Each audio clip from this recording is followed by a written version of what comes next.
Nemesis Sensei, Chapter 3.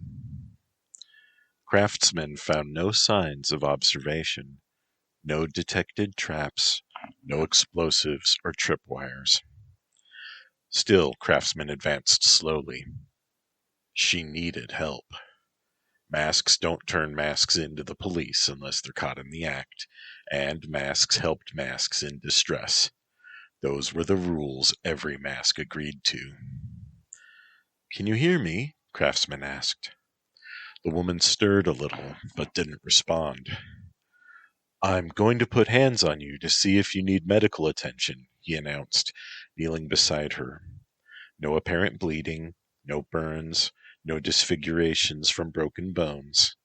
He physically checked her bones, quick and to the point, just like in community emergency response training. "Can you hear me? You don't seem to have any injuries." She was still unresponsive. He checked for shock by pressing on her thumbnail. It refilled normally, no signs of shock. He peeled back an eyelid, her pupil dilated normally. He pulled her up to a sitting position and wrapped an emergency blanket around her. "My name is Craftsman. I'm not going to leave you. You aren't obviously hurt, but obviously something is wrong. If you don't wake up in a few, I'm gonna call 119. Her bare legs were pale. He pulled her legs into the shelter of the blanket and continued to hold her, willing his body heat to warm her. This must be what being a do-gooder felt like.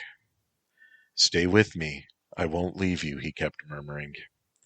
Suddenly, the woman pitched forward and vomited. The reek of alcohol made him gag. He should have smelled her breath before, but his mask filtered smells a little, and, honestly, he hadn't thought to check her breath. Craftsman rubbed her back gently. "It's all right. You're not alone," he said. He gave her a water bottle. "Rinse your mouth out. You'll be glad you did," he added. She automatically opened the bottle and rinsed, then spat. He pulled her away from her vomit. She was heavier than he thought. "Are you awake now?" he asked. "Uh-huh," she said. "I'm Craftsman. Who are you?" he asked. "I'm Akane. I'm Golden Carp." "Oh, I've heard of you. You can make vibrations and you can breathe underwater. Very cool." She laughed. "You're the first person to say that. Back in my day, everyone said breathing water was stupid and vibrations would cause earthquakes. People blamed me for that earthquake. Did you know that? Didn't matter that the seismologists said it was volcanic and pressure related. People wanted to blame me, so it was my fault," Golden Carp said bitterly. "Why are you up here?" he asked. "To kill myself, of course," she replied. He felt a chill. He'd felt suicidal before, too. He was not the guy to help with this, but there wasn't anyone else. "Listen, life always goes on, and you never know what can happen. Things may be miserable now, but you never know who you affect. People care about you," he said, holding her close. "This is the first time anyone has touched me in a year," she whispered. He rubbed her arm, not knowing what to say. She drank some more water. That was good. He hoped it was a good sign. "Hey, let's get some soba. My treat," he offered. "Craftsman, right?" she asked. "Yeah, I'm Craftsman." "What's your power?" "I build things, and I know all the best all-night noodle places in town." Those aren't very super," she said with a laugh. "We work with what we've got, right, Golden Carp?" he asked with a laugh. He pulled her to her feet, and then recalled his drones. He ordered the wing drone to go home, and the crawler collapsed into an easy-to-carry hockey puck shape. "How much do you weigh? My grapple gun can only handle a certain amount," he asked. Golden Carp patted herself.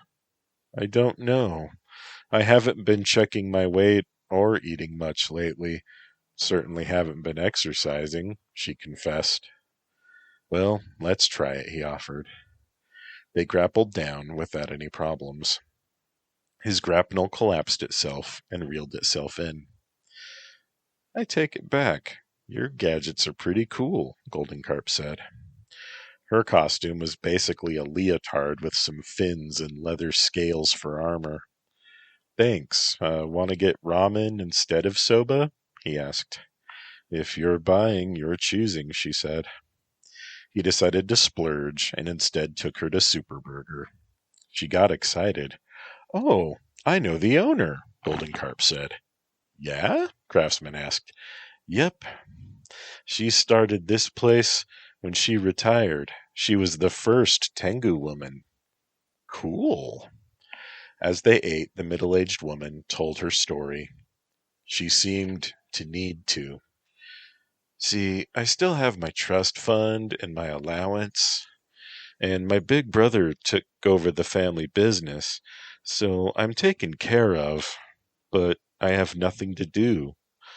So I drink, she confessed. I don't really have any friends, she added. Sure you do, Craftsman said. You're eating with a friend right now. Golden Carp smiled. Thank you. Will you help me get home? I'm still a little unsteady. Of course. I saved your life, so I'm responsible for you now. She called a cab. The driver asked no questions and just drove to the address she gave him.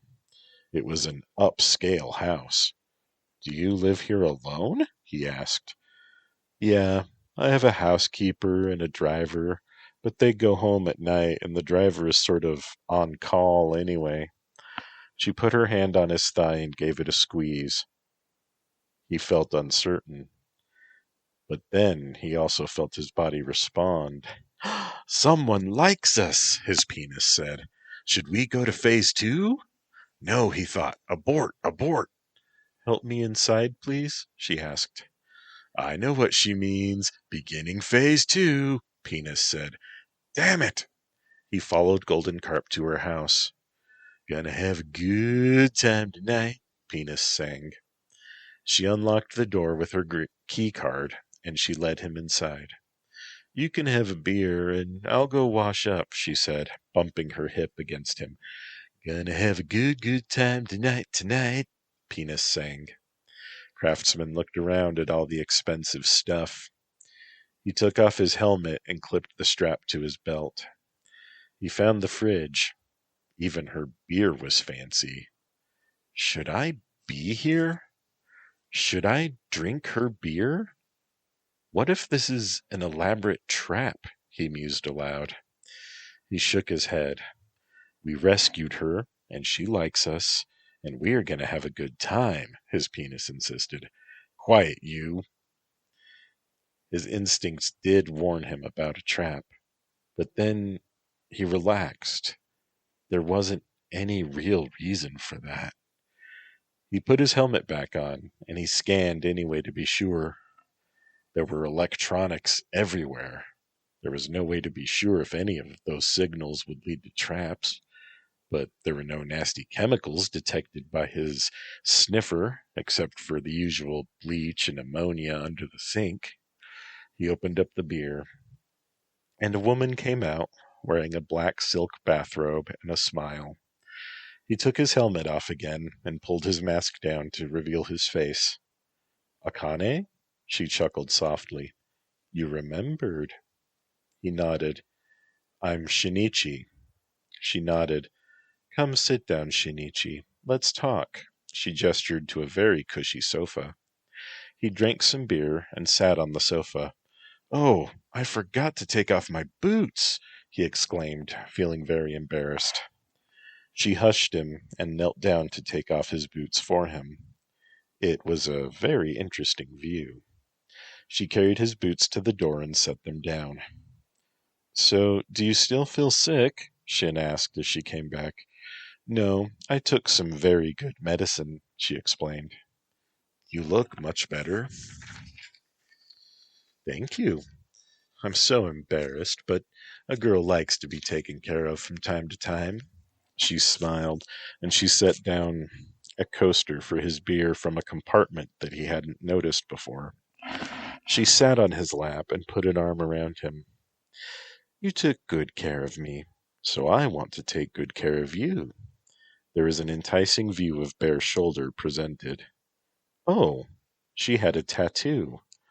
It was a big, colorful koi on her shoulder. Say, Akane, that's a lovely tattoo, he admired. She opened her robe and showed him, well, everything. He tried to look at her tattoo and her breasts at the same time. She laughed and stood up. She showed him her back and allowed the robe to fall to the floor. She lied. She still worked out. For a woman her age, she was very, very fit. Her tattoo covered her whole shoulder and upper arm and much of her back. Waves, carp, koi, and flower petals. Do you like what you see? That was a Yakuza tattoo. It's a lovely tattoo, he said. She turned around and Penis rejoiced, but Shinichi gulped. If, we were to, he stammered. We will, she said.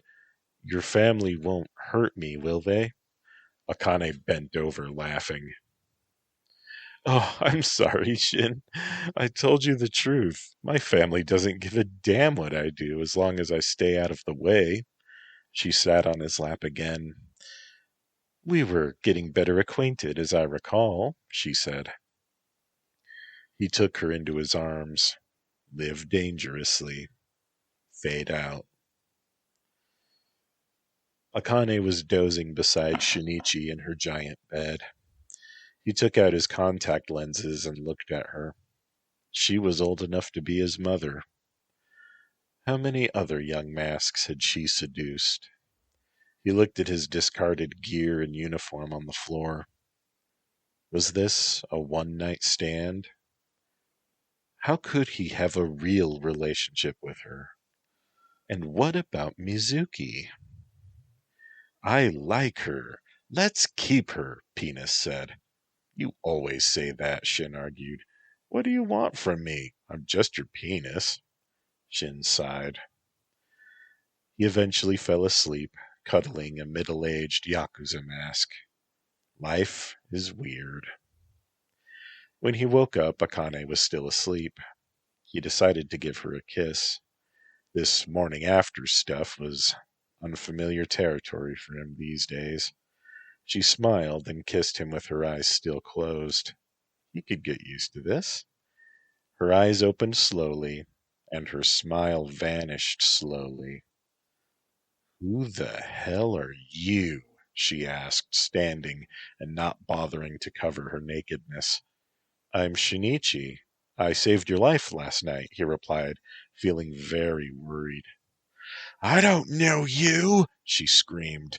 You raped me. You drugged me and you raped me, you bastard.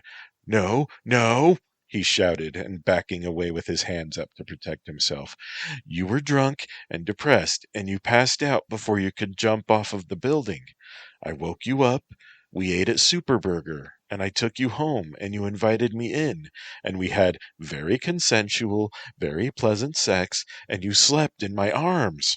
She advanced on. She clenched one fist.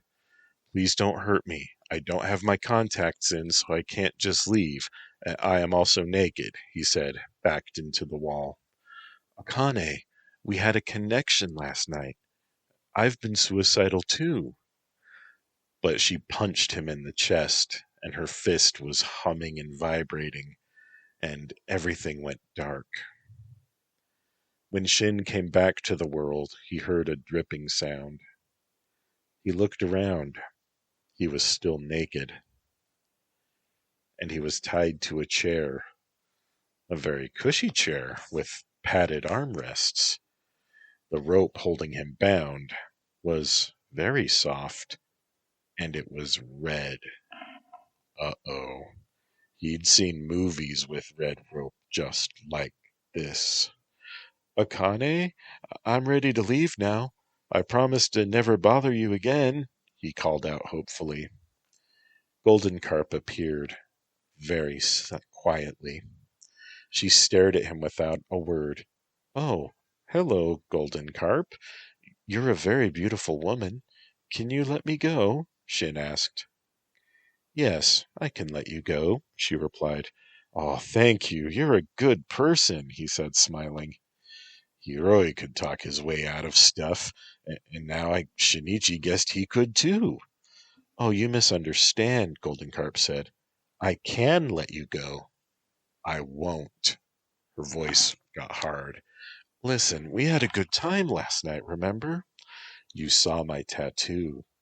Yes, I saw your tattoo. It's lovely. Please let me go. You saw it, you die, she said plainly. No, no, no. See, I'm a mask. I'll keep the secret. No one will ever hear from me about it, he protested. You're half right. No one will hear from you. Please, Golden Carp, spare my life, he begged. I'm only a dumb 22-year-old nerd. I don't matter. Golden Carp tilted her head to the side and gave a slanted smile. Don't you want to know why? I'd rather live and have it be a mystery. My big brother ordered the tattoo the day after I turned 15, and how did he put it? Made me a real woman. She straightened and picked up a scalpel from a shelf. Shinichi screamed. Golden Carp hushed him. Die like a man at least, she scolded him. Listen, he begged. I'm not your brother. I can't pay for his crime. You like me. I like you. I'll I'll come back again and again, and I'll be your friend. I'll be your friend forever, he promised. Hmm.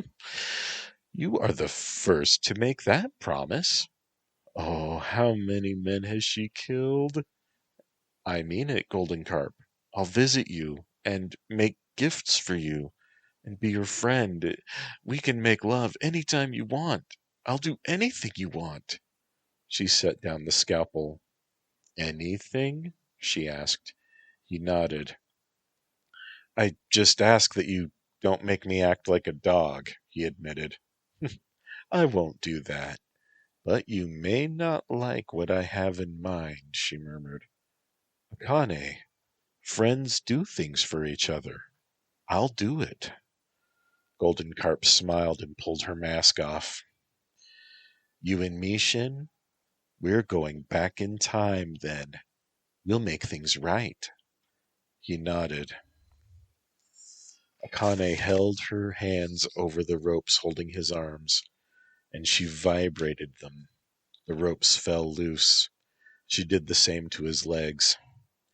Come with me. We'll get your contacts in, a change of clothes, everything we'll need, she said, pulling him up. I didn't rape you, Akane. You wanted to take care of me, you said. For taking good care of you, he insisted. That sounds like me when I'm feeling slutty, she admitted. But every man who has had sex with me has raped me. Every one of them, ever since my brother. But we'll fix it. She led him to an elevator and eventually back to her bedroom. Her house was full of secrets. Shin hurried to get his contacts in so he could see clearly. Golden Carp took off her costume quickly and began searching through her closet. Shin pulled on his boxer shorts. Here, this should fix it, Akane announced and tossed him an old black school uniform for boys. The buttons were brass but tarnished. Put it on so we can go back in time, she ordered. She was serious. Oh, shit. Shin hurried to put on the uniform, though. The arms were a bit too long, and the pants were really too long, but he rolled up the cuffs and put on his socks. Akane put on a old-style girl's uniform, midi blouse and everything. She put on matching old-style socks. Have you done this before, Akane-chan? He asked. She smiled and bounced on her feet. Never with a friend. Only when I was alone. But together, We can make things right, and then I'll never get raped again, Akane said cheerfully. What are we getting into? Penis asked, very frightened. Does she want to role play? Are we gonna die, Shin? I don't know, Penis. I'm scared too, he thought. Come on, it'll be better if we're together, Akane said, and she pulled him by his hand into another room. She pressed that key card she had used earlier to a panel and pushed a hidden door open. This is what I call the nest, she explained. There was thick, soft white carpet and an even bigger bed covered with furs, with leather, with silks, cushions, pillows, and a bamboo rod of some kind. She picked up a remote control and pushed a button. A panel slid away and a TV was revealed. You are the only person to see my nest, Akane said shyly. It's pretty, very cozy, he said. I'm glad you like it too, Akane said, clapping. Now sit on the bed to get comfortable. We'll start in just a little bit. She gestured for him to sit. Shinichi sat at the foot of the bed, and Akane pushed another button, and the TV turned on. Then she pushed another button, and the picture began to show what appeared to be an old home video. Akane dropped the remote control and pulled a leather cloth of some kind to drape over her shoulders. Now don't be scared, Shinchan. We'll fix it. I know it, Akane said. Akane was wearing her uniform in the video, too. Happy birthday, Akane-chan, said a resonant, deep voice from behind the camera. Oh, thank you, Dad, she replied with a smile. Hi, everyone. It's my 15th birthday, and I want to wish for world peace, Akane said to the camera and made the peace sign with her hand. Here it comes. Get ready, Akane told Shin, resting a hand against his thigh. I'm still confused. Should I go to phase 2? Penis asked. The picture faded out after Akane opened up a gift. It was a name brand blouse. The video resumed, and it looked like Akane's bedroom. Her light turned on and she woke up slowly. Surprise, Akane-chan, a young man's voice said. Oh, hi, Tetsuro-chan. What's the surprise? Both of the Akanes asked.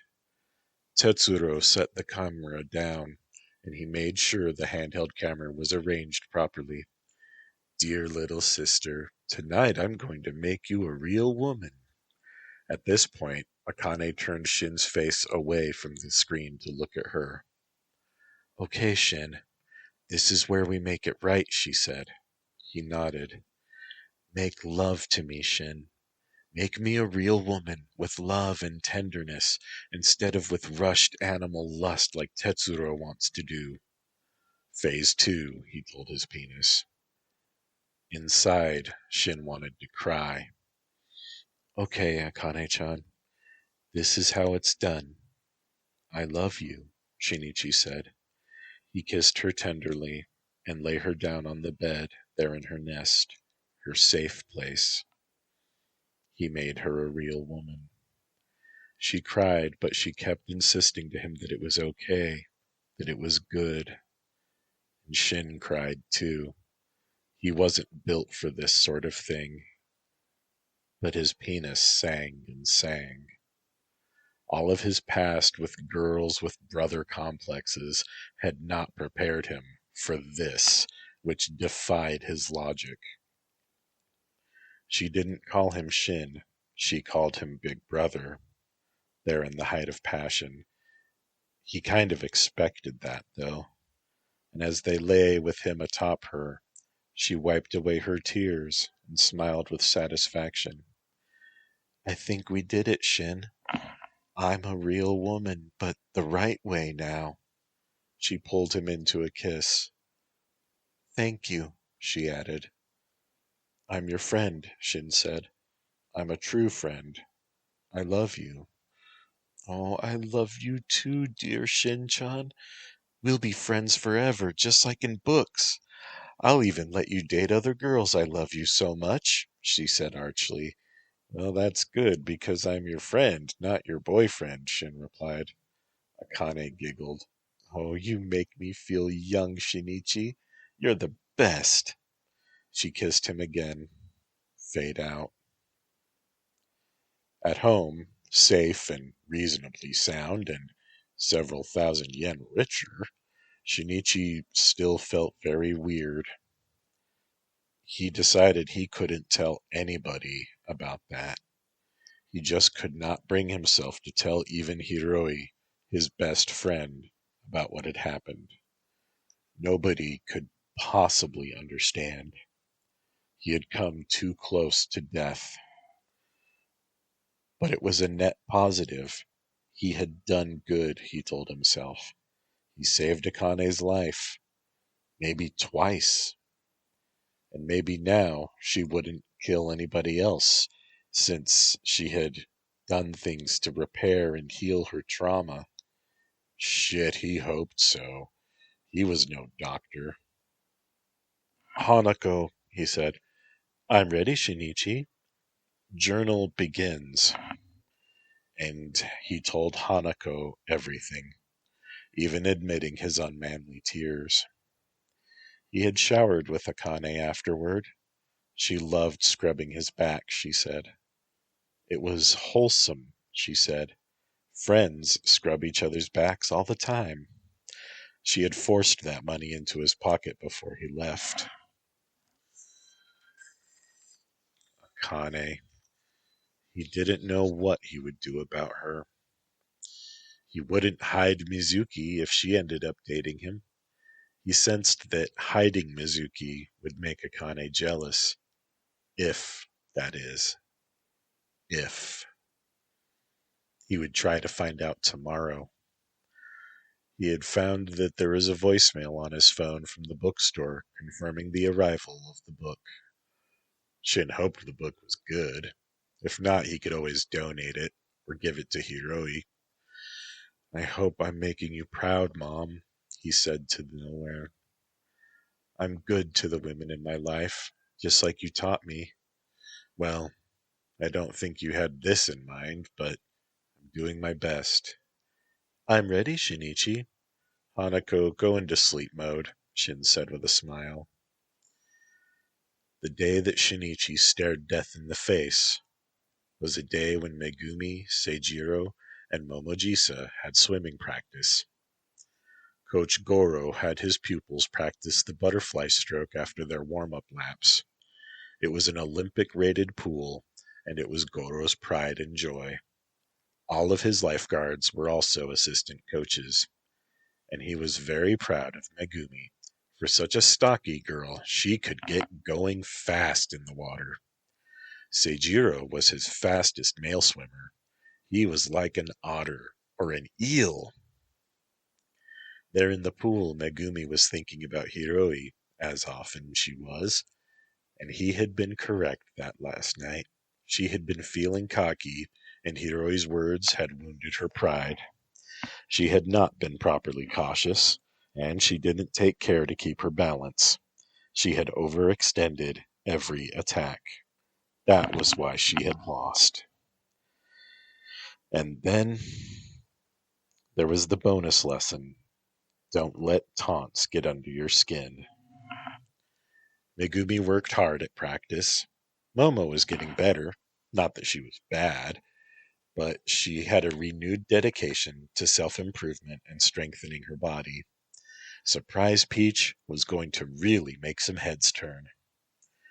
Seijiro, for his part, was feeling unmotivated. He didn't like that Megumi was dating Pivot, Hiroi, but he didn't know how to tell her his misgivings without sounding like a jealous boy. He wasn't jealous, but after all, Pivot was a bad guy. He had to have hidden motives. It was just a hunch, but Jiro trusted his instincts. As they climbed out at the end of practice, Jiro asked for a team meeting. They split up to head for the showers in the locker rooms. Megumi eyed Momo's body enviously from the side. Every girl on the team had bigger breasts than Megumi, and Momo's weren't the biggest, but to Megumi's eyes they looked the most perfect.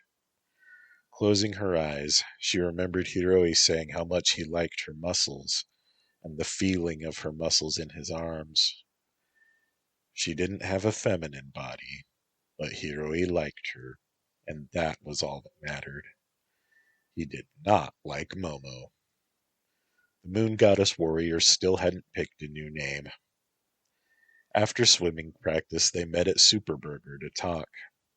Jiro looked around before he began talking, pointing with a French fry. Megu, we're good friends, right? He asked. Megumi shrugged. We're teammates. I guess we're good friends. Momo nodded, wondering where this was going. Now, I don't trust Hiroi Sensei. He's a villain. He has to have some plan. Hiroi does not have a secret plan, Megumi protested. He wants us to be the best we can be so that we are a challenge for villains, including Pivot. He wants to teach us. That's all there is to it. Momo chimed in. He doesn't ask us for money. He doesn't hit us. And he wouldn't let me kiss him. Megumi nodded. His intentions are honest, she insisted. Jiro knew he was losing. Well, then why is he dating you? I asked him. I came on to him. I beat Entropos. I started everything. I wanted to date Pivot, Megumi insisted. Jiro took a deep breath, scrambling for any arguments he had left. So he sighed, defeated. You want to change our name to the Yokohama Defenders? He asked lamely. Yuck, it sounds like a soccer team, Momo argued. How about the Arbiters? Megumi looked that up. Oh, it's taken. That's the team that Honor Roll Momo had with Genius Sally and the Blur. Crap, Momo cursed. They ate in silence for a while. I decided I like Moon Goddess Warriors, Jiro said. Well, that's cool, but Hiroi hates it, Megumi said. So what? It's not his team. It's ours, Jiro said. Megumi found herself nodding. What did she care whether Hiroi liked their team name? It meant something to them. And she began to see her relationship with Hiroi as a power struggle, and she wanted to be sure that she was the boss in the end. Right. It's the name we chose. Moon Goddess Warriors fight for everlasting peace, she said, and put her hand to the middle of the table. The others reached and put their hands on top of hers. Everlasting peace, they said together. Hiroi, for his part, was at his desk longer than usual, lost in the memories of girlfriends gone by. I love you, but I'm not in love with you, S&M Sadako had said. I've been dumped enough times to know what that really means, Pivot had replied.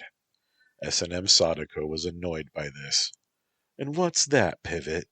It means you want to dump me, but not until you have a new guy. Once you find him, you'll give me the start seeing other people speech, then the friend speech, then you'll never talk to me again, he said bitterly. He hated the friend speech. That's not what it means, she protested. It was exactly what it meant. Already a cynic at 18, Pivot had gotten very sick of putting in the effort to be loved, only to get left behind. Women. Did they ever stop to realize how cruel they could be, with all their talk of sensitivity and feelings, with their letting him down easily, and the lie called we'll always be friends? If he had to listen to that friend speech one more time.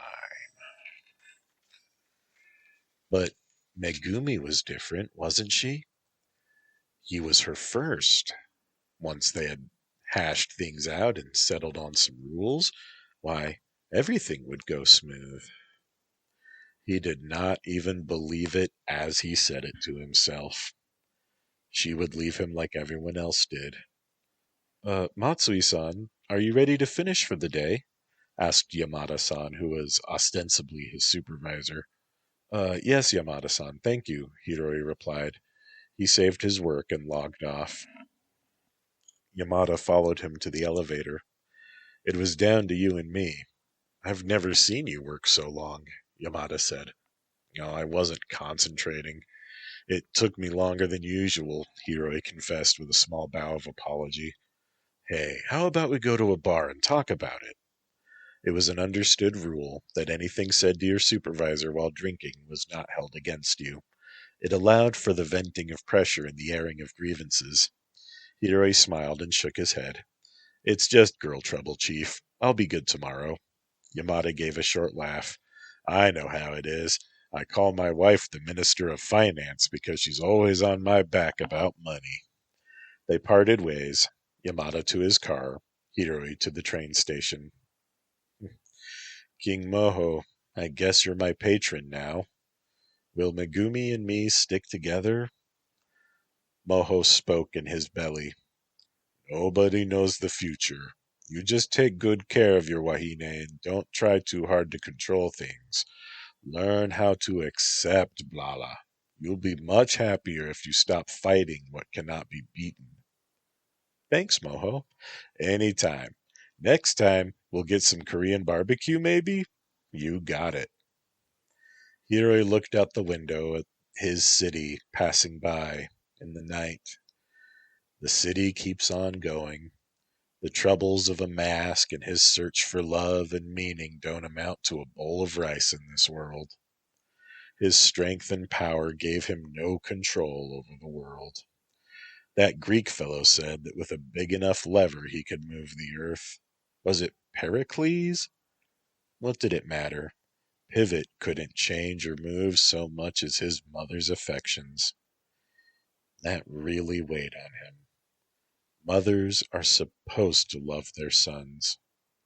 What did he have to do to get basic affection from her? His stepmother, who'd known him all of a year, loved him more than his mother. Why had she married his dad in the first place? Their relationship was something neither of them would discuss with him. Had he somehow failed to meet some expectation his mother had? Had she never wanted to have him in the first place?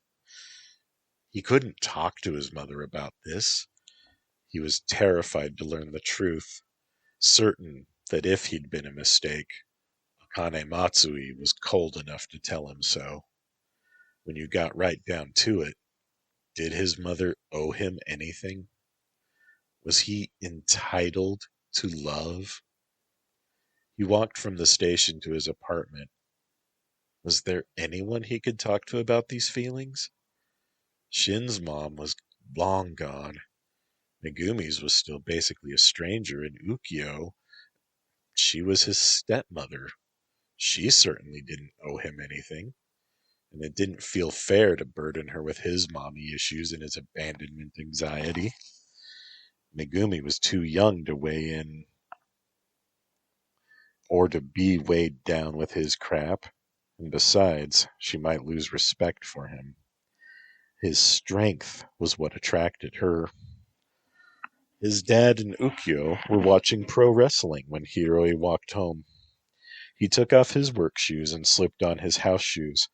I'm home, he called out. Want to watch wrestling with us? We have popcorn, Goro asked. Not tonight. I'm going to take a bath and read for a while. Okay, don't stay in so long you turn into a noodle, Ukyo teased. And then she cheered for her favorite wrestler, the Yamabushi, a wild-haired high flyer. Soaking in the tub, the voices of women past echoed in his mind even more. You belong to me. I'll settle for you until someone better comes along. My, what big boobs I have. Damn Wolfgal and damn Harumi. What game was Wolfgal playing? Emi Inukawa. He thought that she'd be happy with a guy like him and with Shin all those years ago. The three of them had a good thing going, but no matter what, she was the enemy. Hiroi ended his bath and walked into his room carrying his clothes with a towel around his waist. He dropped his clothes into the laundry hamper and closed his door.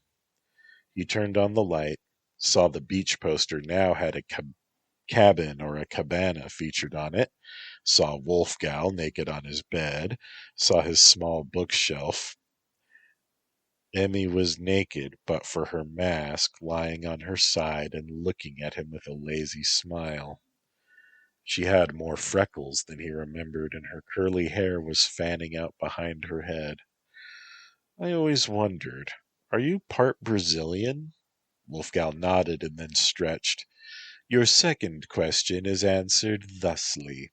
I climbed in from the roof into your bedroom window, and the third question's answer is yes, I took my medicine and my birth control. She rolled onto her back and opened her legs. My, what big boobs I have, she said in mock surprise. I told you I had better and that I wanted you to go to your home, Hiroi said calmly, urging his penis to stay out of things. Keep your bustle, girl. I like her. I just wanted to remind you of what I offer. Offer for what? Hiroi's calm was slipping. Seduction need not have a motive beyond the act itself, Wolfgal replied. No, Wolfgal, it doesn't. But I don't trust you, and you know why. She sat up, pointing to her mask. Matsui, if you forget that I'm Wolfgal, I won't let you have me. She then said, Oh, I can't remember. Did Emmy and Pivot ever do it? Hiroi nodded. How about Hiroi and Wolfgal? He nodded. Well, sort of, he said, and then started. Why are we having this conversation? Get clothes on and go home, he insisted. Wolfgal pointed at his towel. You do not want me to go home at all. You want to feel my skin on your skin and touch me and make that sweet music you do when you were inside me. He looked down. He doesn't make the decisions here, he said. Wolfgal crawled down off of his bed and kept crawling toward him, growling softly. He was now afraid. He felt that he shouldn't be, but then she pulled his towel away with her teeth. Fade out. With the mask now off, Emmy sighed happily. Wasn't that wonderful, Hiro-chan? Hiroi felt like he'd done something wrong. But he said, We are very compatible in bed. It's always wonderful. Emmy squealed with joy and kissed him. And it was almost like she loved him. Almost. I actually don't want to do this again. Please stay away from my home, he asked. Oh, Hiroi, don't be like that. We've changed, you and I. Emmy's wiser now. Emmy knows human lives are not to be toyed with. Emmy knows about loyalty, she said in a girlish voice. Does Wolfgal know about loyalty? Emmy responded by softly biting his neck and then rolling atop him. She sat up and held her right hand up. She held her mask to her face with her left hand. Wolfgal promises to be loyal to Hiroi and Pivot. I will never betray you again. She set her mask down and repeated the promise as Emmy. I will always be loyal if he stays my friend, especially, she said, tickling his penis. What could he do? I accept your loyalty oath. I promise to never betray you, he said. Promise to be loyal and I'll come back to your bed again and again, Emmy said. He took her right hand with his left. Tell me what this loyalty entails, he requested. She gave him a kiss and lingered, holding her lips to his, and then she sighs. My loyalty means to support me against my enemies, to love me thoroughly, and to be my friend when I don't want loving. Do I have to give you loving when I don't want to? He asked. No! You always have the right to say no, and no reprisals. He kissed the back of her hand. Then I promise to be loyal. Remember, you said I get to keep Oni girl. Emmy giggled. Of course you can keep Oni girl. Until she dumps you, and then loyal Wolfgal will be right here to put you back together. Emmy will always take good care of her Hiroi, just like all the old days. And what about Shinichi? Hiroi asked. Shinichi got himself into trouble, Emmy replied. Hiroi tensed. What trouble?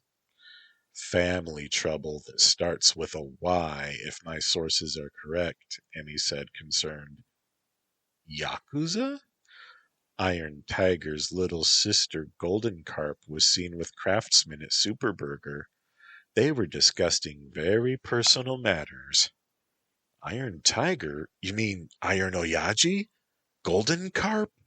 Oh, shit! Emmy nodded.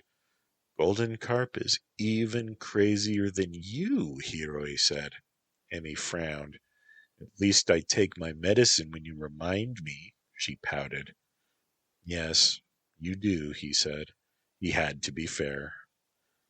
Do you think, he asked, Shin could never turn down an offer? Golden Carp takes good care of herself. Why did you wait to tell me? Honestly? Yes, please, honestly. She took a deep breath.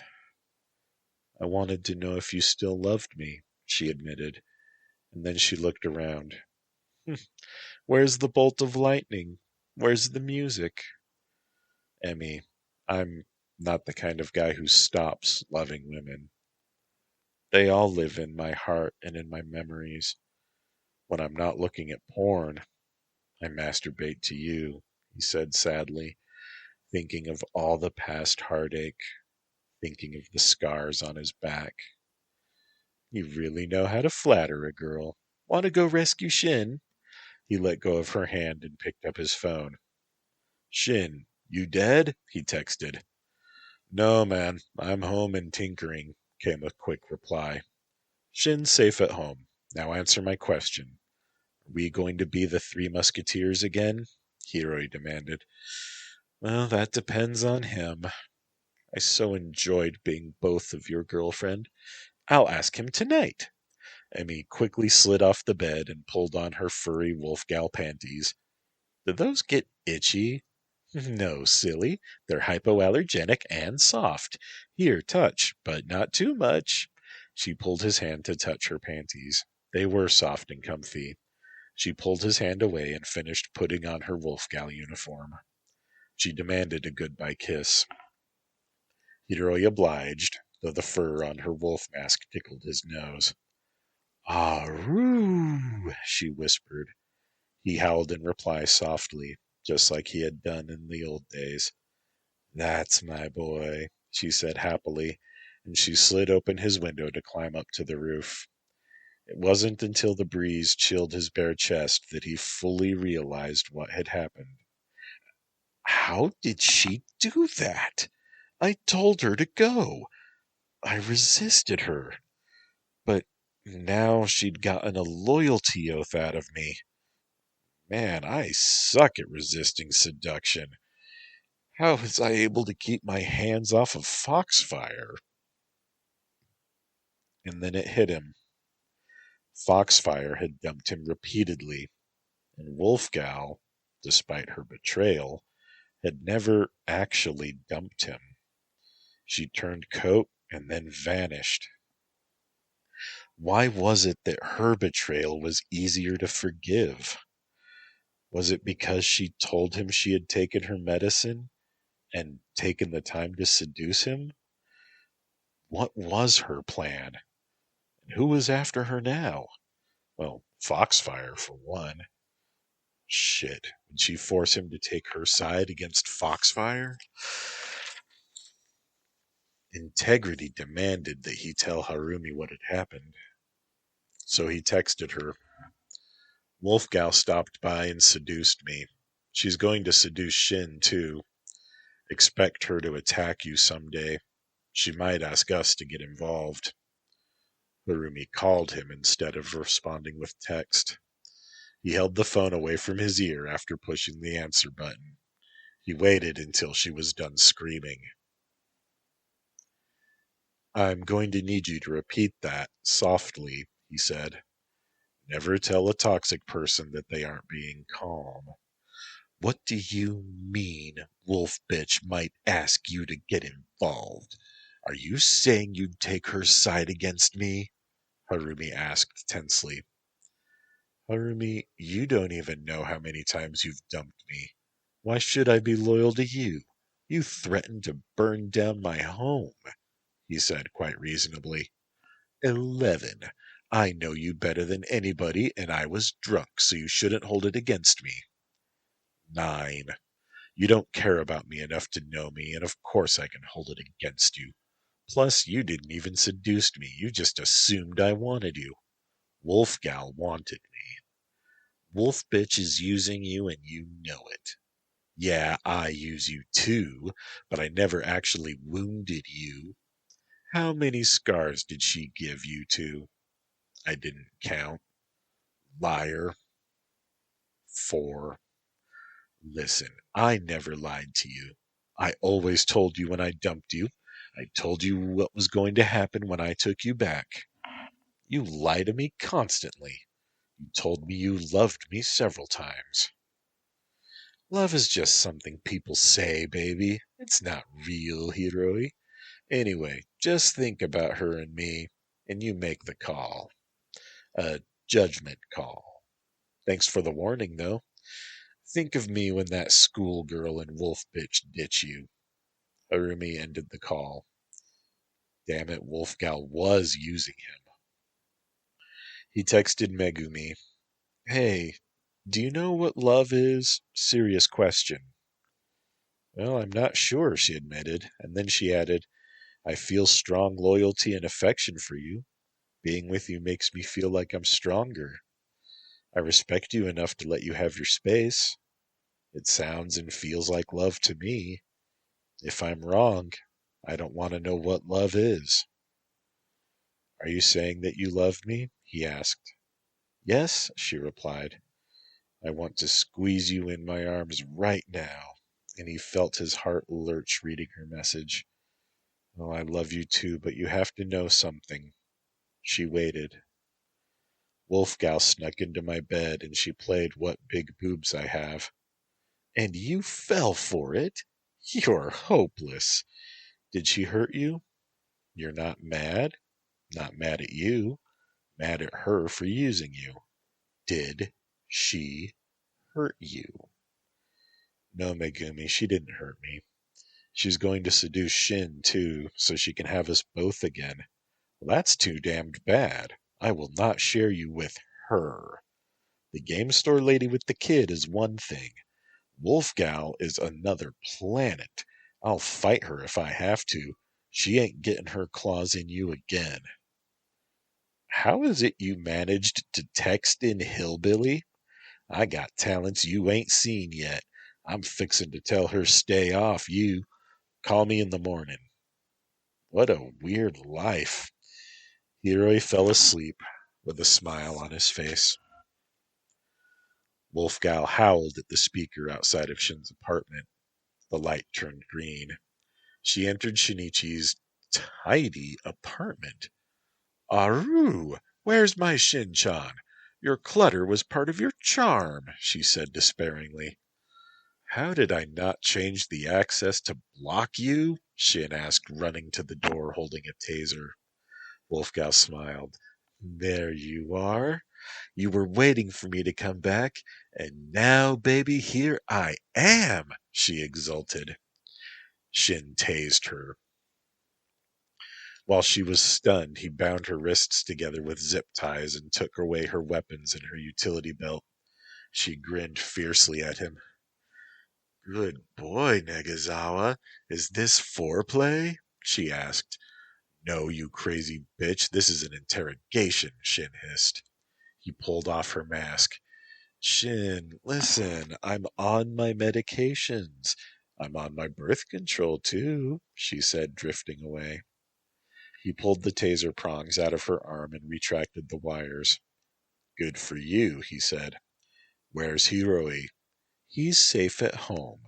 I already visited your Eskimo brother. Has any other girl wanted to do what I did and love you both? You never loved either of us. We both still carry the scars to prove it. She looked down and managed to move herself to a sitting position, her skirt rucked up on her hips. I'm very sorry I hurt you. Can you forgive me? She asked. Shin sighed and flicked open his safety knife and cut the zip tie. Emmy pulled him down to the floor with her and tried repeatedly to kiss him, but he kept ducking away from her reach. Shin-chan, let me kiss you. I know you missed me, she insisted. He finally pulled completely free and rolled to his feet. You aren't forgiven yet. I just didn't want you to get hurt, Shinichi said. She nodded sadly and stood up, smoothing her fur skirt. Shin, I know I did you wrong. Both of you. I'm so sorry. I've learned my lesson. I understand about loyalty now, and I always take my meds, she explained. The terrible thing is, I was waiting for you to come back. Now that you're here, I don't know what to do with you, Shin confessed. I know what love is. Let me teach you, Emmy said. Promise not to hurt me again and perform the ritual abasement. Emmy laughed. I have no idea how. Hanako, demonstrate the ritual abasement. The hologram performed the kabuki-like dance of shame and spoke the generic litany. Emmy put her mask back on, and she performed the ritual abasement as Wolfgal, and gave a solemn promise to not hurt Shinichi again. She held her arms open to her former lover, and she smiled. Your abasement pleases me, he said, and walked into her embrace. If this wasn't love, it was good enough for a piece of trash like Shinichi Negazawa. He inhaled deeply of her scent. Pine, snapdragons, fur, and Hiroi were on her skin. Surely the closest to love he would ever get. I want you back, Shin. Can I have you? She whispered into his ear. Shin could only cry as he held her tight. Please, please don't hurt me, he whispered. He allowed Wolfgal to pull him into his bed. She gently pushed him down and asked again, Can I have your back? My door opened for your howl. You own me, Wolfgal. You don't have me back. You have me. He did not stop crying. He was so scared of what she would do. He felt so miserable that he was powerless to stop her. He had had his chance, and he had let it go. Wolfgal gently brushed away his tears. Can I have my welcome back kisses yet, Shin-chan? He nodded and he closed his eyes, waiting for her teeth. She did gently nip his neck, and then she kissed him with such sweet tenderness and longing that he had forgotten how much he hated himself, and his world was composed of Wolfgal. Her fur tickled him, her scent clung to him. If she loved him, or even something like loving him, he must be worth a damn. He must not be trash. She wanted him, and when she pulled away, smiling, he took off his pajamas and made her touch his scars. The scars she had given him. She understood, and she kissed each one. It was an act of contrition. I'm not the same person who wounded you. Please forgive me, she said. He rolled over and kissed her. Don't change the subject, Nagasawa, she insisted. I forgive you. Can we please? He replied. She smiled and stood with her hands poised over her panties. First, you must say it. He laughed. How he missed the playful love-making they had shared. Baby, do the voodoo that you do so well. Aru! Aru. Fade out. With her furry panties nestled against his cheek, he laughed and kissed and tickled Wolfgal. He was free. He was loved and he was safe. He didn't have to be anybody but perverted Shinichi Nagasawa. He didn't have to heal anybody's trauma or meet any expectations. He didn't have to be normal. Maybe Wolfgal wasn't a demon woman anymore, but if she still was, she was his demon woman. If it got any better than this, he didn't want to know. Let me show you my gross but totally comfy stools, he said, running naked to his storage closet. Wolfgal chased after him, howling and equally naked but for her mask, and she howled with laughter at the stools shaped like a bosom and a butt. I love them, she announced, groping them. What are they made of? She asked. A foam gel conglomerate. I like mine better, she said, squeezing the appropriate parts of her own anatomy. But you had to make do, didn't you, poor boy? He nodded. She pulled him in for a kiss. Never again, Shinichi. I promise to be loyal to you. Do you promise to be loyal to me? He didn't hesitate before he gave his promise. Something in the back of his mind tugged, though.